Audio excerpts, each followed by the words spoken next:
Sir taste కూడా ఎట్లున్నాయో సూపరా. Thank you. Hello everyone, welcome back to our channel. ఈరోజు వీడియో ఏంటంటే మిర్చి బజ్జీ. ఏంటి చెప్పగానే మీకు కూడా తినాలనిపిస్తుందా? సో ఇంకెందుకు లేట్, నేను చెప్పే ప్రాసెస్ చూసుకుంటూ మీరు కూడా ట్రై చేయండి. యాక్చువల్లీ ఇది రైనీ సీజన్ కదా, అందరికీ ఇంట్లో కంపల్సరీ చేయాల్సిన రెసిపీ. సో చూసుకుంటూ ట్రై చేయండి. ఇంకెందుకు లేట్, ప్రాసెస్లోకి వెళ్ళిపోదాం.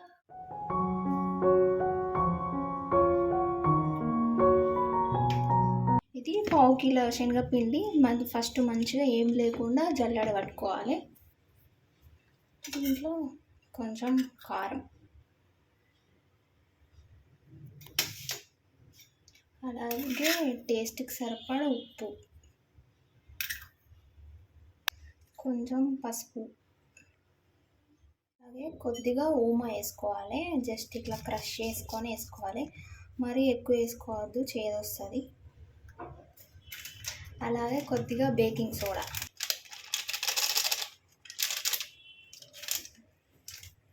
ఇవన్నీ వేసుకొని ఒకసారి కలుపుకోవాలి మొత్తం.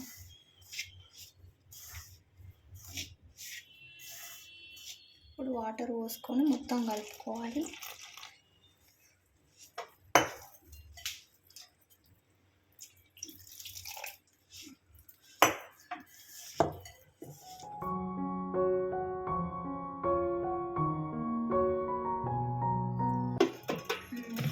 ఈ విధంగా కలుపుకోవాలి. చూడండి, మన ఫింగర్కి ఇలా కోటింగ్ లాగా రావాలన్నమాట. అట్లా వస్తే సరిగ్గా కలిసినట్టు. ఇలాంటి లావుగా పొడిగా ఉన్న మిర్చీలు తీసుకోవాలి, అలాంటప్పుడే బజ్జీలు మంచిగా వస్తాయి. ఇవి తీసుకొని ఫస్ట్ మంచిగా వాష్ చేసుకొని కట్ చేసుకోవాలి. మిడిల్లో కట్ చేసుకొని, మీకు స్పైసీగా ఎక్కువ కావాలనుకుంటే లోపల ఉన్న విత్తనాలు తీయాల్సిన అవసరం లేదు. కొంచెం స్పైసీగా కావాలంటే లోపల ఉన్న విత్తనాలు కొన్ని తీసేయాలి.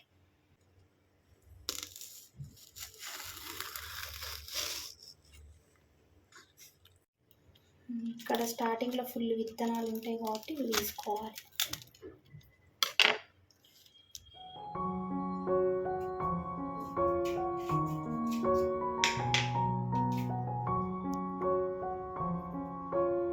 ఇవన్నీ విత్తనాలు తీయడం అయిపోయింది. మళ్ళీ ఇందులో కొంచెం సాల్ట్ వేసుకోవాలన్నమాట. ఇట్లా రాసుకోవాలన్నమాట సాల్ట్, లేకపోతే చప్పగా ఉంటుంది.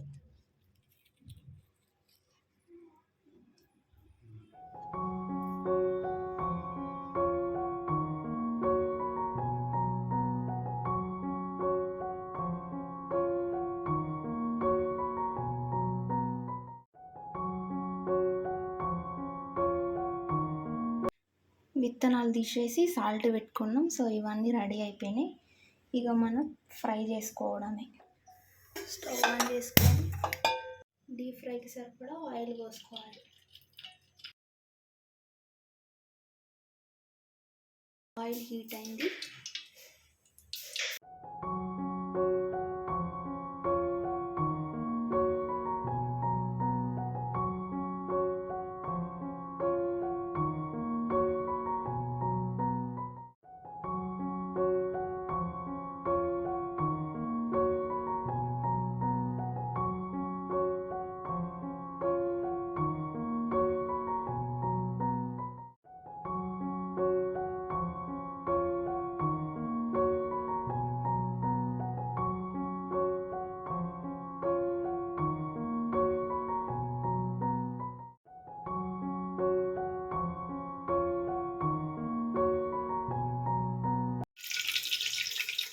మంటని మీడియం ఫ్లేమ్లో పెట్టుకొని మంచిగా గోల్డెన్ కలర్ వచ్చే వరకు ఫ్రై చేసుకోవాలి.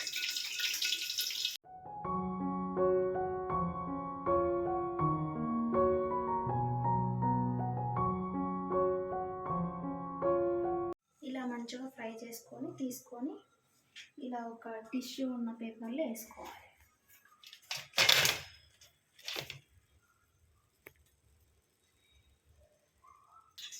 సార్ టేస్ట్ కూడా ఎట్లున్నాయో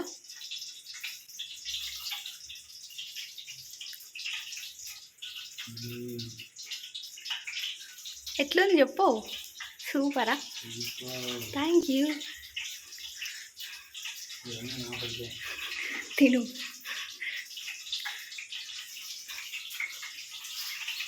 ఇట్లా ఆనియన్స్ కట్ చేసుకొని చిన్న చిన్నగా ఇందులో మధ్యలో స్టఫింగ్ పెట్టుకొని తినాలి, చాలా బాగుంటుంది. చూసారు కదా, ఇది ఇవాళ వీడియో. ఈ వీడియో కనుక మీకు నచ్చినట్టయితే లైక్ చేయండి, షేర్ చేయండి అండ్ సబ్స్క్రైబ్ కూడా మర్చిపోకండి. Thank you for watching.